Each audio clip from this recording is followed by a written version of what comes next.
Hello viewers, সোহাগ electronics চ্যানেলের আরও একটি নতুন ভিডিওতে আপনাদের স্বাগতম। তো ভিউয়ার্স, আজকে যে সমস্যাটি সমাধান করে দেখাবো সেটি হচ্ছে আপনার সিআরটি চায়না টেলিভিশনের যে অরিজিনাল বোর্ডগুলো থাকে, দেখতে পাচ্ছেন এটি অরিজিনাল বোর্ড, এটি কিন্তু মার্কেট বোর্ড নয়। তো এই পিসিবিটি সমস্যা হচ্ছে আপনার পাওয়ারের ফল্ট। তো আজকে এই অরিজিনাল বোর্ডের আপনার পাওয়ার সেকশন আপনারা কিভাবে সমাধান করবেন সেটি আজকের মূল ভিডিও। তো ভিউয়ার্স, ভিডিওটি শেষ পর্যন্ত দেখতে থাকুন। আর যারা নতুন তারা অবশ্যই চ্যানেলটি সাবস্ক্রাইব করে পাশে থাকা বেল আইকনটি অন করে রাখুন। তো ভিউয়ার্স দেখুন, আজকের যে ফল্টটি সেটি খুবই একটি ইম্পর্টেন্ট ফল্ট। তো এই ফল্টটিতে আপনার হচ্ছে কি, আমি এটি এখন এসি কর্ডটি পাওয়ারে দিয়ে নিব। তো এটি পাওয়ারে দিয়ে আমি ভোল্টেজগুলো আগে মেজার করে নিব। তো দেখুন, আমার মিটারের কাঁটাটি কিন্তু ডিসি রেঞ্জে রয়েছে। তো ডিসি 1000 রেঞ্জে এটি সিলেক্ট করে নিলাম। তো দেখুন, এখানে মেইন ফিল্টার কন্ডেন্সারের ভোল্টেজটি আপনার ঠিক রয়েছে, দেখতে পাচ্ছেন এটি 300 ভোল্টের আশপাশ থাকবে। তো এখন মেইন ফিল্টার কন্ডেন্সার থেকে আপনারা জানেন একটি রেজিস্ট্যান্স 120 কে রেজিস্ট্যান্স এর অপর প্রান্তে ভোল্টেজটি ড্রপ করে 144 ভোল্টেজ হয়েছে। এরপর যেটি এখান থেকে একটি ভোল্টেজ, এখানে আরেকটি রেজিস্ট্যান্স রয়েছে, এটি সিরিঞ্জে, এখানে কোনো ভোল্টেজ আমাকে দেখাচ্ছে না। তো ভিউয়ার্স, এখানে কিন্তু আপনার 8 ভোল্ট থাকার কথা। তো আমি এখন মিটারের ডিসি মোডটি কমিয়ে নিলাম, এটি আমি 20-তে করে নিব। দেখুন, এটি আমি 20-তে করে নিয়েছি। তো এখন দেখুন এখানে ভোল্টেজটি আপনার যাচ্ছে কি না। তো দেখুন, এখানে ভোল্টেজটি 10 ভোল্ট থাকার কথা। তো দেখতে পাচ্ছেন এখানে কোনো ভোল্টেজ কিন্তু নেই। তো ভিউয়ার্স, এখন কি রেজিস্ট্যান্সটি ফল্ট নাকি এখানে আরও অন্যান্য আনুষঙ্গিক থাকে আপনার 3807, এরপর 10-15 ট্রানজিস্টর এবং একটি অপটু কাপলার থাকে। তো এখন আমরা প্রথমেই এখানে এক এক করে আপনার রেজিস্ট্যান্স, অপটু কাপলার, ট্রানজিস্টর এবং আনুষঙ্গিক এখানে আরও জিনার ডায়োড রয়েছে, এগুলো আমরা এক এক করে মেপে নেব। তো ভিউয়ার্স দেখুন, আমি এগুলা এক এক করে মেপে নিচ্ছি।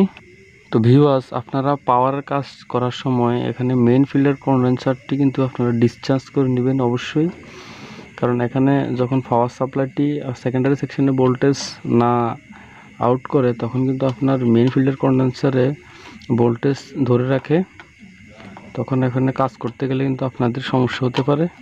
তো এটি আমি শর্টটি ভাঙিয়ে নিলাম। তো ভিউয়ার্স, রেজিস্ট্যান্সটি প্রথমে আপনার আমরা পিসিবি থেকে ওপেন করে নিব, কারণ রেজিস্ট্যান্সটি ওপেন করে নেওয়ার পরে এটি এক্স্যাক্টলি আপনার মিটার দিয়ে এটি মেজার করা যাবে। তার আগে কিন্তু এটি বলা যাবে না এটি কি নষ্ট নাকি ঠিক। তো এটি আমি পিসিবি থেকে এটি আলাদা করে নিচ্ছি। তো আপনারা দেখতে পাচ্ছেন রেজিস্ট্যান্সটি আমি খুলে নিলাম। এই যে রেজিস্ট্যান্সটি যেটিতে ভোল্টেজ দেখিয়েছে সেটি তো ঠিকই রয়েছে এখন, এবং যেটিতে এখন ভোল্টেজটি দেখায়নি, এই রেজিস্ট্যান্সটি প্রথমে আপনার ওপেন করে নেবেন। তো ভিউয়ার্স,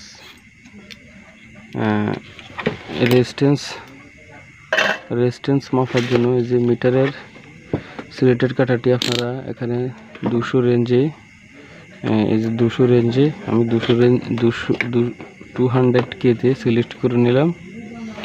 তো এখন এই রেজিস্ট্যান্সটি আমি কি করব, এখন রেজিস্ট্যান্সটি আমি নিতে নেব, এটি 120K।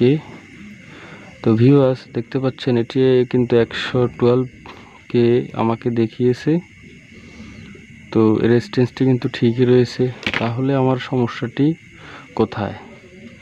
তো এই সমস্যাটি আমার এখানে দেখুন, যে এখানে একটি 3807 ট্রানজিস্টর এবং এখানে 10-15 উপটু কাপলার এবং 18-15 এগুলো আপনারা একসাথে চেঞ্জ করে নেবেন। তো এগুলো একসাথে চেঞ্জ করে নেওয়ার কারণ হচ্ছে এগুলো কিন্তু ফিডব্যাকের কাজ করে।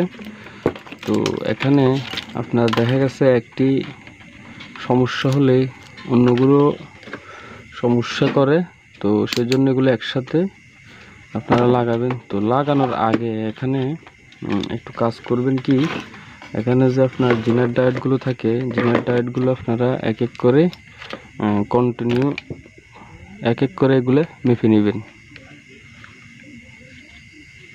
তো ভিউয়ার্স দেখতে পাচ্ছেন আমি জিনার ডায়োডগুলো মেপে নিচ্ছি। এগুলো আমার কোনো শর্ট কি দেখাচ্ছে কিনা দেখুন। তো দেখতে পাচ্ছেন এখানে কোনো জিনার ডায়োডই আমাকে শর্ট দেখানি। যে দেখতে পাচ্ছেন আমার কন্টিনিউটি এখন হচ্ছে, কিন্তু যখন আমি ডায়োডগুলো মাপছি তখন কিন্তু কন্টিনিউটি দেখাচ্ছে না। তো ভিউয়ার্স এখন এই যে এখানে 3807, 18, 15 উপটু কাপলার এবং 10-15 এগুলো খুলেই আমি চেঞ্জ করে নিব। তো আপনারা এগুলা খুলে চেঞ্জ করে নিতে পারবেন, সেজন্য আমি আপনাদেরকে সেটি দেখাবো না।